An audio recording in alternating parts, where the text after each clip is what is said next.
morning everyone. In today's class we are going to start our new chapter in science. Chapter 4, Structure of Atom. In previous chapter we have discussed about atom. An atom is the smallest particle of element that may or may not exist independently and retain all its chemical properties. हमने जैसा कि आप सभी जानते हैं, हमने पिछले chapter में पढ़ा था कि जो एटम है वो एक स्मॉलेस्ट पार्टिकल है एलिमेंट का, जो इंडिपेंडेंटली एग्जिस्ट करता है और नहीं भी, और अगर कोई केमिकल रिएक्शन होती है तो वहाँ पर अपनी सारी प्रॉपर्टी को शो करता है। एटम्स का जो साइज़ होता है वो बहुत ही ज़्यादा छोटा होता है और इसको हम किसी भी चीज़ से कंपेयर नहीं कर सकते। Second is charge particle in matter. Atoms have three types of subatomic particles. They are electrons, protons and neutrons. Charge particles in matter. अगर हम एटम्स की बात करें तो एटम के अंदर 3 सब एटॉमिक पार्टिकल्स होते हैं जिनको बोलते हैं इलेक्ट्रॉन्स, प्रोटॉन्स एंड न्यूट्रॉन्स. जो इलेक्ट्रॉन्स होते हैं वो नेगेटिवली चार्ज पार्टिकल होते हैं, प्रोटॉन्स पॉजिटिवली चार्ज पार्टिकल होते हैं एंड न्यूट्रॉन्स के होते हैं न्यूट्रल चार्ज वाले होते हैं जिन पर कोई भी चार्ज नहीं होते. Now we will discuss about the discovery of these subatomic particles. In 1900, J.J. Thomson discovered the presence of negatively charged particles called electron in the atom. 1900 में J.J. थॉमसन नाम के साइंटिस्ट थे, ठीक है. उन्होंने कैथोड रे का experiment करा. उस एक्सपेरिमेंट को करने के बाद उन्होंने क्या करा, नेगेटिव चार्ज पार्टिकल्स क्या करें, निकाले और बताया कि ये क्या हैं, इलेक्ट्रॉन्स हैं. उन्होंने इस एक्सपेरिमेंट को करते टाइम देखा कि जो पार्टिकल्स हैं, कि जो नेगेटिव पार्टिकल्स हैं वो नेगेटिव से निकल रहे हैं और पॉजिटिव की तरह मूव कर रहे हैं, और उन्होंने इन्हीं पार्टिकल्स को नाम दिया इलेक्ट्रॉन्स. ठीक है. सेकंड जो डिस्कवरी थी वो 1886 में हुई थी. ई गोल्डस्टीन ने क्या करा था, डिस्कवर किए थे नई रेडिएशन. उन्होंने गैस डिस्चार्ज की थी, ठीक है, जिनको कैनल रेज बोला जाता था, और उसका तो उन्होंने फाइंड करा कि वहाँ पर क्या है, कोई पॉजिटिवली चार्ज पार्टिकल है. उन्होंने नाम नहीं दिया. बाद में रदरफोर्ड आए, उन्होंने अपना पूरा एक्सपेरिमेंट किया. उसके बाद उन्होंने वो जो पार्टिकल्स थे पॉजिटिव चार्ज पार्टिकल्स थे उनको नाम दिया protons. In 1932 Chadwick discover the presence of particle having no charge in atom called neutrons. और 1932 में फिर कौन आए, चैडविक आए, जिन्होंने क्या करा, जिन्होंने बोला कि इनकी जो पार्टिकल्स हैं इन पर कोई भी चार्ज नहीं है, और उनको नाम दिया उन्होंने न्यूट्रॉन्स.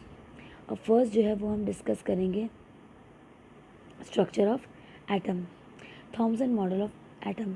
सबसे पहले जो बात आती है हम करेंगे थॉमसन के मॉडल की.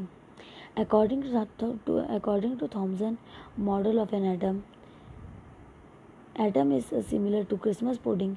The pudding has positive charge and the electrons having negative charge were like plums on the pudding. ठीक है. यहाँ पे थॉमसन का एक्सपेरिमेंट बता रखा है. थॉमसन ने जो मॉडल दिया था एटम के लिए, इन्होंने बोला कि जो पुडिंग होती है, उन्होंने क्या करा, एटम को किससे कंपेयर करा, क्रिसमस के पुडिंग से करा. उन्होंने बोला जो पुडिंग है उसमें क्या है, पॉजिटिव चार्ज है, और उसमें जो प्लम्स लगे हुए हैं ऊपर से जो ड्राई फ्रूट्स लगे हैं वो क्या है, नेगेटिवली चार्ज पार्टिकल्स हैं. उसका तो उन्होंने बोला कि जो एटम है वो क्या है, एक पॉजिटिव चार्ज पार्टिकल है, ठीक है, इस पेयर में, और इलेक्ट्रॉन जो है उसके अंदर क्या हो रखे हैं, चिपके हुए हैं, और जो नेगेटिव और पॉजिटिव हैं वो इक्वल अमाउंट में, जिसकी वजह से जो एटम है वो क्या है, इलेक्ट्रिकली न्यूट्रल है. ठीक है बेटा, जैसे कि आपको हमें पिक्चर में दिख रहा होगा, ये क्रिसमस की पुडिंग है और ये क्या है, नेगेटिव चार्ज पॉम्स है. और अगर हम इसमें देखें तो ये क्या है, एक स्पेयर है, स्पेयर में क्या है, बहुत सारे क्या है बेटा, नेगेटिवली चार्ज पार्टिकल्स हैं. अब नेक्स्ट हम डिस्कस करेंगे रदरफोर्ड के मॉडल ऑफ एटम के बारे में. Rutherford alpha scattering experiment. Rutherford ने एक कहते हैं एक्सपेरिमेंट करा था. ठीक है बेटा, इन्होंने क्या करा, इन्होंने जो अल्फा पार्टिकल्स की जो बीम थी, ठीक है, उसको किससे पास करा है, गोल्ड फॉइल से पास करा है. तो इन्होंने क्या ऑब्जर्व करा कि कुछ अल्फा पार्टिकल्स क्या जा रहे हैं, गोल्ड फॉइल से सीधा चल जा रहे हैं. कुछ अल्फा पार्टिकल्स क्या कर रहे हैं, डिफ्लेक्ट कर रहे हैं छोटे छोटे एंगल्स पे, और बहुत ही कम फ्यू पार्टिकल्स अल्फा पार्टिकल्स ऐसे हैं जो क्या हैं, रिबाउंड करते हैं, मतलब रिफ्लेक्ट होके आ रहे हैं. अब इन्होंने जब अपना एक्सपेरिमेंट कर लिया तो उन्होंने कुछ कंक्लूजन निकाले. इन्होंने बोला कि जो मोस्ट ऑफ द स्पेस जो इनसाइड, जो एटम के इनसाइड है वो क्या है, एम्प्टी है, क्योंकि वहाँ पे जो अल्फा पार्टिकल्स है वो स्ट्रेट होके चले गए. The atom had a small nucleus having positive charge because of small alpha particles having positive charge were slightly deflected by small angles.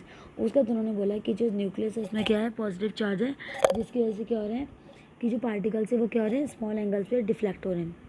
Third point इन्होंने बोला कि जो साइज़ है न्यूक्लियस का बहुत ज़्यादा स्मॉल है एज़ कम्पेयर टू एटम. ठीक है, इसलिए कुछ पार्टिकल्स क्या है, रिबाउंड हो रहे हैं. ठीक है, उसके बाद इन्होंने बोला कि कुछ जो साइज़ न्यूक्लियस का जो साइज़ है बहुत ज़्यादा छोटा है. ठीक है, जिसको आप कंपेयर भी नहीं कर सकते. ठीक है, तो इन्होंने बोला इसलिए कुछ पार्टिकल जो हैं अल्फ़ा के वो क्या हो रहे हैं, रिबाउंड हो रहे हैं. अब नेक्स्ट है रदरफोर्ड ने मॉडल क्या दिया अपने एटम का. An atom has a positively charge nucleus at its centre and the most of the mass of the atom in the nucleus. जो एटम है वो पॉजिटिवली चार्ज न्यूक्लियस है, उसमें पॉजिटिव चार्ज न्यूक्लियस है सेंटर में, और उसमें जो मास है एटम का वो क्या है, न्यूक्लियस नहीं है. The electron revolve around the nucleus in definite orbits. उसका तो उन्होंने बोला कि जो इलेक्ट्रॉन्स है वो रिवॉल्व करते हैं न्यूक्लियस के अराउंड अलग अलग ऑर्बिट्स में. The size of the nucleus is very small as compare to size of atom. और जो न्यूक्लियस का साइज जो होता है वो क्या होता है, एटम से भी क्या होता है, बहुत ज़्यादा छोटा होता है. नेक्स्ट पढ़ेंगे हम defects of Rutherford model of atom, कि रदरफोर्ड का जो मॉडल था उसकी क्या डिफेक्ट थी, यानी कि क्या लिमिटेशन थी, क्या कमी थी.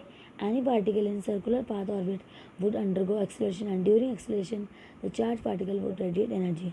So the revolving electrons would lose energy and fall in the nucleus and atom would be unstable. We know that the atoms are stable. वो बोल रहे हैं आपने क्या करा है, एक पार्टिकल लिया, उसको सर्कुलर पाथ में मूव कराया, तो वो एक्सलेशन तो प्रोड्यूस करेगा ही.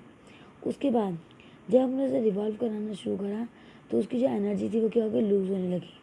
ठीक है, और वो जो न्यूक्लियस है वो क्या हो गया, गिर गया.